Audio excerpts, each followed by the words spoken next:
Inside a dark bunker beneath Berlin, Hitler faced the collapse of everything he had built through terror and lies. The world breathed again, but the end of Nazism was not simply the fall of a dictator.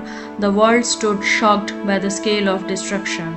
Over 60 million lives lost in the war, and 6 million Jews murdered in the Holocaust, which was created by the Nazi regime. In this video, we will know about the story of Helmet, racial state, the Jews, Holocaust, genocide caused by them, the ghettos, the final solution, how the Nazis did propaganda against the Jews, and formation of Israel. Welcome to the last part of the chapter, Nazism and the rise of Adolf Hitler. In the spring of 1945, a little 11-year-old German boy called Helmut was lying in his bed when he overheard his parents discussing something in serious tones. His father spoke about how his fear of revenge was terrifying him, saying, "Now the Allies will do to us what we did to the crippled and the Jews." The next day he took Helmut to the woods, where they spent their last happy time together, singing old children's songs. Later, Helmut's father shot himself in his office. This was a terrifying moment for their family. After his father's death, Helmut refused to eat at home for the following 9 years because he had previously overheard his parents speaking about consuming poison. He was afraid that his mother might also poison him. Let us see why Helmut's father killed himself and what the basis of the fear of the family was. In May 1945, Germany surrendered to the Allies. Anticipating what was coming, Hitler, his propaganda minister Goebbels, and his entire family committed suicide collectively in their Berlin bunker in April. Under the shadow of World War II, Germany had waged a genocidal war, which resulted in the mass murder of selected groups of innocent civilians of Europe, including the Jews, the Poles, the Slavs, and many more. Let us see how all this happened. The establishment of the racial state. The Nazis believed that the German nation should be built on racial purity. They claimed that only people of pure Aryan Nordic descent were the true Germans and the master race.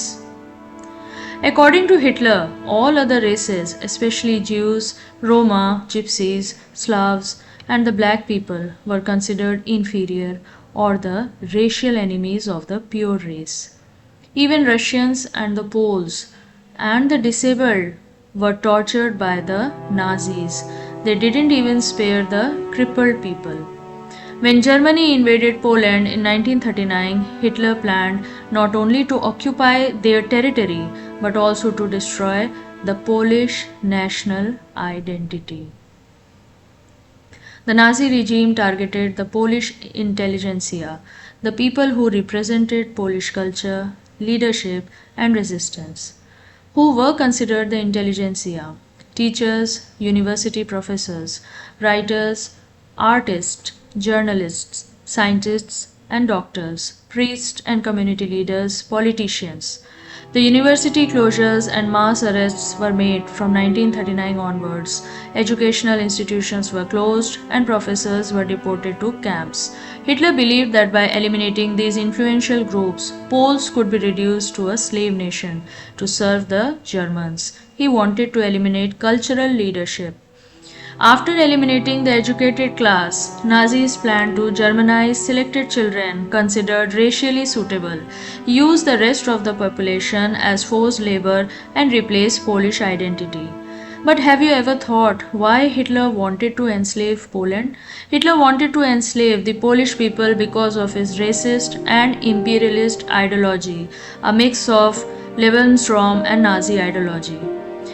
In Mein Kampf, Hitler wrote that Germany must turn to the east and gain land from the Slavs. He said, "We must see to it that only people of purely German blood live in the east." Hitler was obsessed with his ideas of race, nation, and power. He believed totally in his mission to make Germany great again, even if it meant destroying millions of lives. He showed no empathy for suffering. His ideology mattered more. His speeches were full of passion and emotion. He could inspire crowds and manipulate their feelings, but his intelligence was warped by hatred, racism, which was quite evident by the treatment of the Jews. Jews and other minorities were excluded from public life, denied citizenship, and persecuted. On November 15, 1938, all Jewish students were formally banned from attending German public schools. This was done to remove Jews from society and prepare for their eventual elimination. Jewish families were denied subsidies for large families, and all social and commercial contact between Jews and non-Jews was discouraged. Jewish teachers were dismissed from their jobs in the beginning in 1933, and all remaining teachers were required to join the Nazi Party. The Nazis introduced racial laws that banned intermarriage and contact between Aryans and Jews. These laws were the Nuremberg Laws of 1935. From 1933 to 1938, the Nazis terrorized and pauperized and segregated the Jews. From 1939 to 1945, the Nazis aimed to kill Jews in gas chambers in Poland. The Nazis built ghettos and death camps in occupied Poland, where millions of Polish Jews were murdered. Ultimately, this racist ideology led to the Holocaust. The mass extermination of 6 million Jews and millions of others, one of the darkest chapters in the human history. One of their most chilling phrases was the special treatment, which was the Nazi code for murder. The Nazis used special coded language for murder to hide their crimes and to make genocide sound like a normal government work. They wanted to commit mass killings without causing any alarm among ordinary German citizens, soldiers and officials who had to actually carry out the orders of killing, and the rest of the world. People marked for the special treatment were not sent to camps to work. They were sent to be killed immediately, often in gas chambers or by the firing squads. Processing or evacuation were the words used to describe the movement of the victims to the death camps.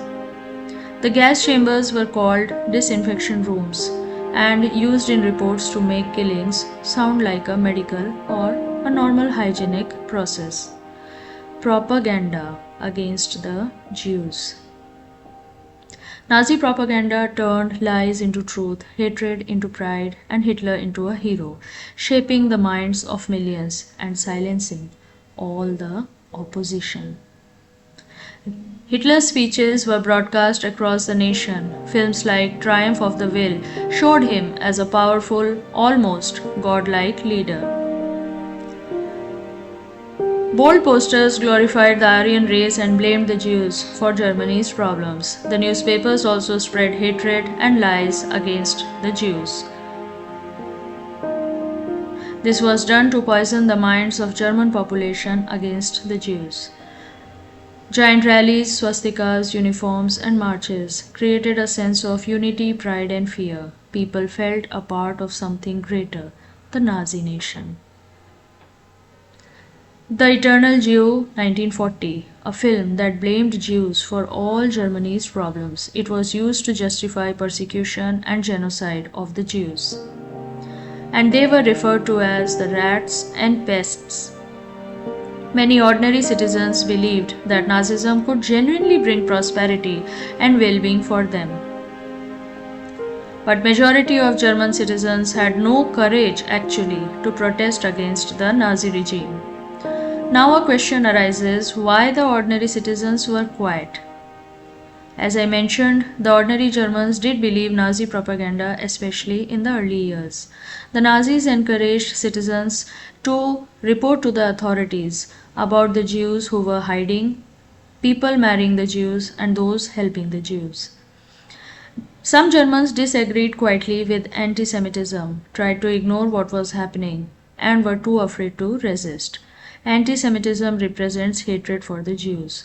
Anyone questioning Hitler risked arrest, torture, or execution by the brutal dictatorship regime. So even those who disliked the Nazis stayed silent to protect themselves and their families. A small number risked their lives to help Jews. These people are honored as righteous among the nations.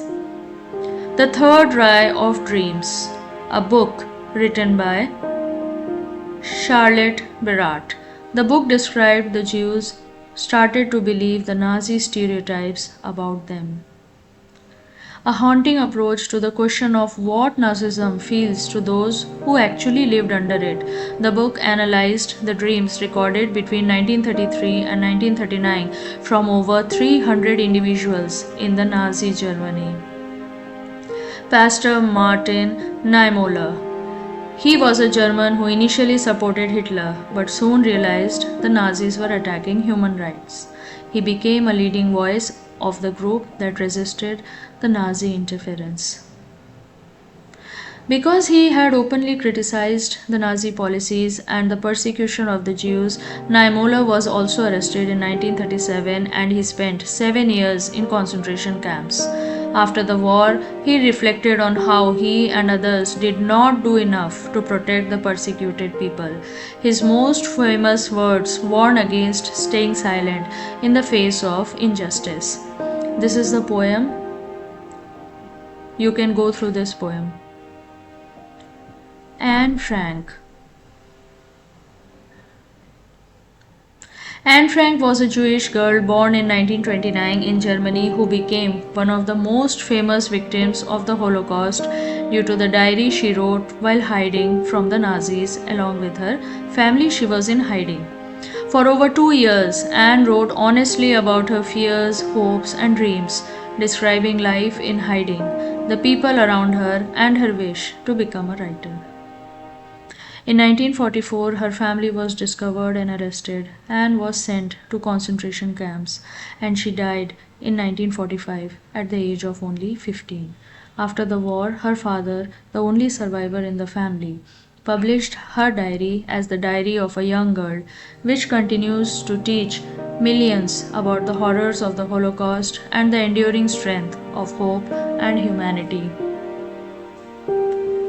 What was the Holocaust?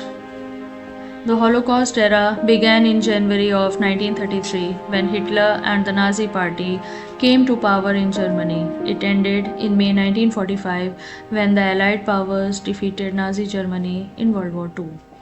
The Nazis quickly began using the government to target and exclude Jews from German society. The Holocaust was a Nazi German initiative that took place throughout German and Axis-controlled Europe.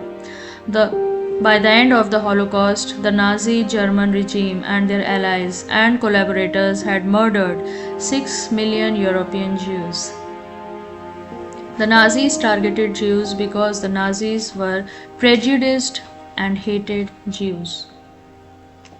The Nazis falsely accused Jews of causing Germany's social, economic, and political and also cultural problems. In particular, they falsely blamed them for Germany's defeat in World War I. Nazis believed that the so-called Jewish race was the most inferior and dangerous of all.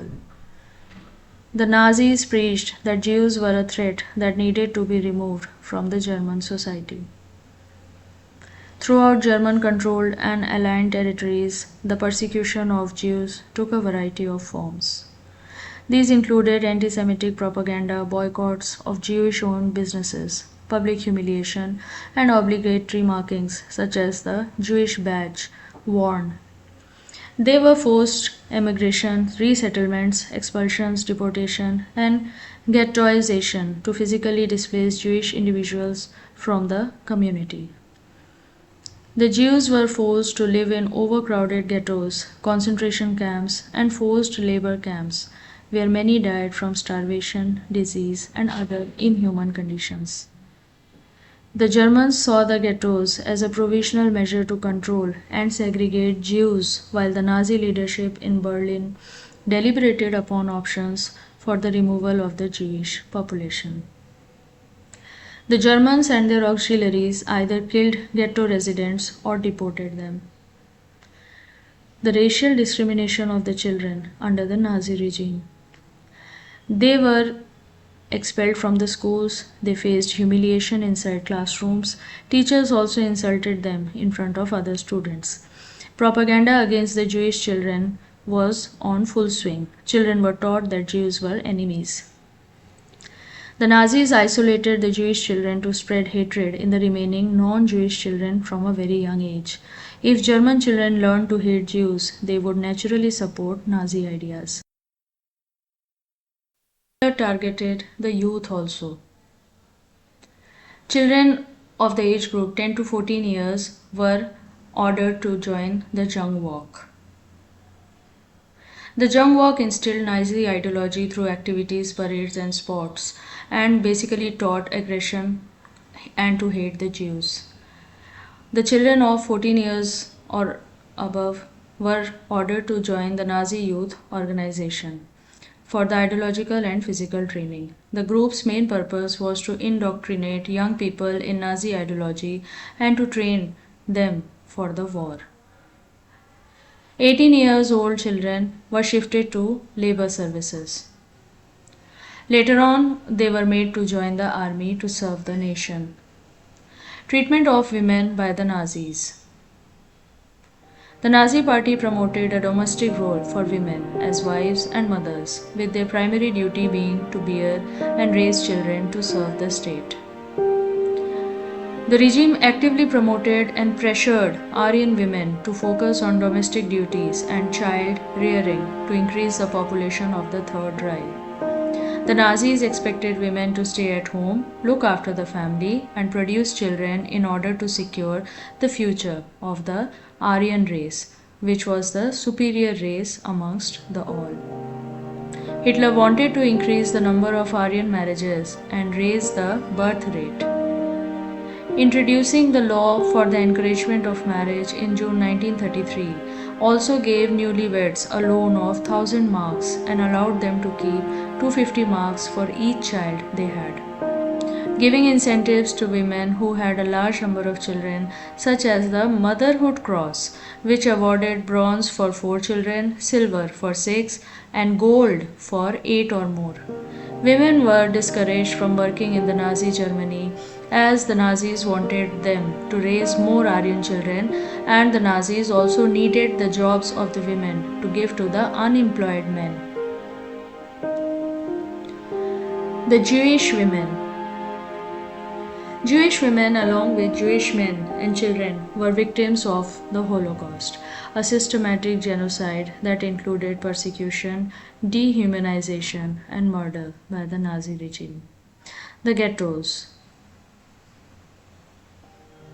The ghettos were often enclosed districts that isolated Jews from the non-Jewish population and from other Jewish communities. The term ghetto originated from the name of the Jewish quarters in Venice, Italy. The Germans established at least 1,143 ghettos in the occupied Eastern Territory, and there were 3 types of ghettos: closed, open, and destruction ghettos. With the implementation of the final solution, the plan to murder all European Jews, beginning in the late 1941, the Germans systematically destroyed the ghettos. The Germans and their auxiliaries either killed the residents or deported them. Jews were deported to killing centers, and life in the ghettos was defined by brutal living conditions, starvation, rampant disease, and constant violence. Nazis forced Jewish residents into tiny predefined sections of cities. In Warsaw Ghetto, over 4 lakh Jews were crammed into a 1.3 square mile area, resulting in 7.2 people per room. The gas chambers. In 1941, the SS concluded that the deportation of Jews to killing centers to be gassed was the most efficient way of achieving the final solution. They were deported to gas chambers, which were often disguised as shower facilities, to prevent panic and resistance among the victims. The world learned about the Holocaust through a combination of sources during the World War II, including intelligence reports, eyewitness accounts from resistance fighters and survivors. The Jews wanted the world to know about the atrocities and sufferings they had endured during the Nazi killing operations. They just wanted to live, even if it was only for a few hours, to tell the world about the Holocaust and their own sufferings. Allies received intelligence as early as 1941, and governments publicly condemned the mass killings after receiving evidence and testimony by late 1942. When Allied soldiers liberated camps like Auschwitz and many others, they were stunned by what they saw: mass graves, starving survivors, and gas chambers. Piles of shoes, hair, and belongings of victims. Many soldiers later said, "We knew the Nazis were cruel, but we never imagined this." Israel was created after World War II as a result of the Zionist movement, which advocated for a Jewish homeland, and the global shock and outrage following the Holocaust, which many saw as a proof for the urgent need of a safe refuge for the Jews who were tortured. The main trial of the Nazis also for the Holocaust was the Nuremberg trial, held from 1945 to 1946. The trial presented evidence from tens of thousands of Nazi documents, photographs, and film footage, which revealed the scale of atrocities and the systematic murder of the Jewish people. Life in Germany was extremely difficult for about 5 years after World War II, and normal life started coming back only after 1950, that too in West Germany. That brings us to the end of this chapter. Thank you for watching. Please like, subscribe, and feel free to ask any question